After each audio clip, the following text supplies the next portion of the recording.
ជំរាបសួរបងប្អូនទាំងអស់គ្នាថ្ងៃនេះខ្ញុំនឹងបង្ហាញអំពីរបៀបចែកលេខចំនួនទស្សភាគជារបៀបទី3ការពីលើកមុននេះខ្ញុំបានបង្ហាញរួចហើយពីរបៀបចែកលេខចំនួនទស្សភាគរបៀបទី1និងរបៀបទី2អញ្ចឹងថ្ងៃនេះខ្ញុំនឹងបង្ហាញអំពីរបៀបចែកលេខចំនួនទស្សភាគជារបៀបទី3វិញម្ដង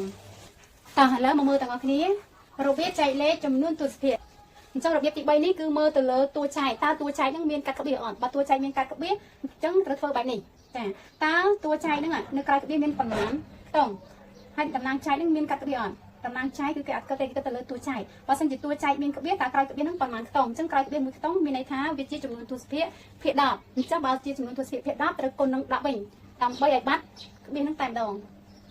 ហើយតំណាងចែកក៏ត្រូវគុណនឹង10ដែរន័យថាស្មើភាពគ្នាតែម្ដងណាតួចែកគុណនឹងប៉ុន្មានតំណាងចែកក៏គុណនឹងប៉ុណ្្នឹងដែរបើសិនជាតួចែកគុណនឹង10តំណាងចែកគុណនឹង10បើតួចែកគុណនឹង100តំណាងចែកក៏គុណនឹង100ប៉ុន្តែសម្រាប់លេខនេះវិញគឺតួចែកគុណនឹង10ដើម្បីកាត់ក្បៀសដើម្បីបំបត្តិក្បៀសបានណាអញ្ចឹងតំណាងចែកនេះក៏គុណនឹង10ដែរតែឥឡូវមកមើលទាំងអស់គ្នាចា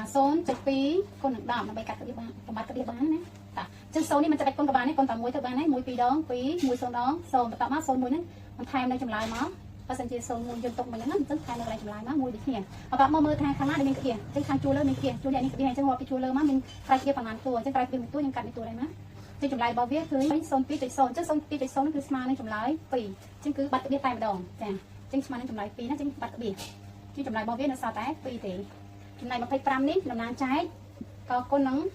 10គ្នាអញ្ចឹង0នេះមិនគុណនេះគុណតែ1បានណា1 5ដង5ចា1 2ដង2តោះមកគឺចម្លើយ25តោះមកយើងថែម0មិនដែលយើងទុកមិញហ្នឹងដែលអត់គុណហ្នឹងដាក់មក1ហ្នឹងជាចម្លើយរបស់វាស្មើនឹង250ចេញមកថែម0មួយមកតោះឥឡូវមើលលេខនេះម្ដង125ចែកនឹង 0.05 អញ្ចឹងមើលទៅលើតួចែកបានហើយតើតួចែកនឹងមានក្បៀសអត់មកតួចែកមានក្បៀសតើក្រោយក្បៀសប៉ុន្មានតួអញ្ចឹងក្រោយក្បៀស2តួអញ្ចឹងក្រោយក្បៀស2តួនេះត្រូវដឹងថាតើវាជាចំនួនទស្សភាគភាគប៉ុន្មានបើក្រោយក្បៀសមួយតួវាជាចំនួនទស្សភាគភាគ10ប៉ុន្តែបើក្រោយក្បៀស2តួវាជាចំនួនទស្សភាគភាគ100អញ្ចឹងដើម្បីបំបត្តិក្បៀសនេះបានលុះត្រាតែយកលេខនេះគុណនឹង100ចាអញ្ចឹងយកលេខនេះគុណនឹង100ទៅនឹងបាត់ក្បៀសតែម្ដងកាលណាតួចែកគុណនឹង100អញ្ចឹងតំណាងចែកនេះក៏គុណនឹង100ដែរតោះឥឡូវយើងមកគុណទាំងអស់គ្នាមកអញ្ចឹង0.05គុណនឹង100ដើម្បីបំបត្តិក្បៀសបានណា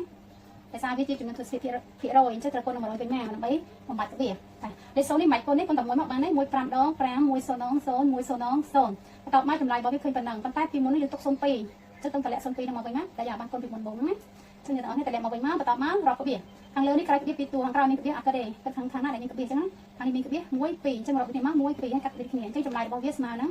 ចា 005.00 អញ្ចឹងក៏ស្មើនឹងចម្លើយ5នេះទៀតដែរអញ្ចឹងចម្លើយរបស់វាស្មើនឹង5ណាគុណនឹង100ជាងបាត់ក្បៀសតែម្ដងសម្រាប់លេខនេះក៏ត្រូវគុណនឹង100ដូចគ្នាតាយក125ចាគុណនឹង100ដូចគ្នាណាអញ្ចឹង0នេះមិនគុណនេះគុណតែ1បានទេ1 5ដង5 1 2ដង2 1ម្ដង1តបមក02ដែលយើងទុកមិញហ្នឹងហើយអញ្ចឹងអ្នកនរនេះទៅតម្លាក់វិញមកអញ្ចឹងយើងគ្រាន់ថែម02ទៀតមកវាជាការស្នែងអញ្ចឹងកាលណាបាត់ក្បៀសហើយចែកធម្មតាតែម្ដងចាអញ្ចឹងតាក់ពីតួមក2ចែក2បាន1ចា2ម្ដង2 2ដល់2 0តម្លាក់លេខ5បាន2ដង2ដង4 5ដល់4អសល់1តម្លាក់0 10ចែកនឹង5បានចែកនឹង2បាន5ដង10 10 0ចាលេខនេះចាកាត់ពីតួដូច5ដែរតែចាបានកាត់ពីតួចាអញ្ចឹង5 2ដង10 10 12ដង12ដក12ដក10អសល់2 5តម្លាក់ចាអញ្ចឹងបាន5 5ដង25 25 25 0នៅសល់02ទៀតណាអញ្ចឹងតម្លាក់0 1សិនណា0នឹងចែកបានអត់បានទេអញ្ចឹងថែម0 1តម្លាក់0មក1ទៀតណាចែកបានអត់បានទេអញ្ចឹងថែម0 1អញ្ចឹងចម្លើយរបស់វាឃើញ2500ហើយខាងនេះឃើញ125ចាតោះឥឡូវមកមើលលេខនេះវិញម្ដង25.50ចែកនឹង5អញ្ចឹងមើលទៅលើតួចែកតើតួចែកហ្នឹងមានក្បៀសអត់មានទេអញ្ចឹងបើអត់មានទេគឺយើងចែកលក្ខណៈធម្មតាទៅបានហើយអញ្ចឹងយក25.50ហ្នឹងចែកនឹង5ជាលក្ខណៈធម្មតាមកអញ្ចឹង25ចែកនឹង5បាន2ខ្ទង់ចាអញ្ចឹង5បានបាន25 5ដង25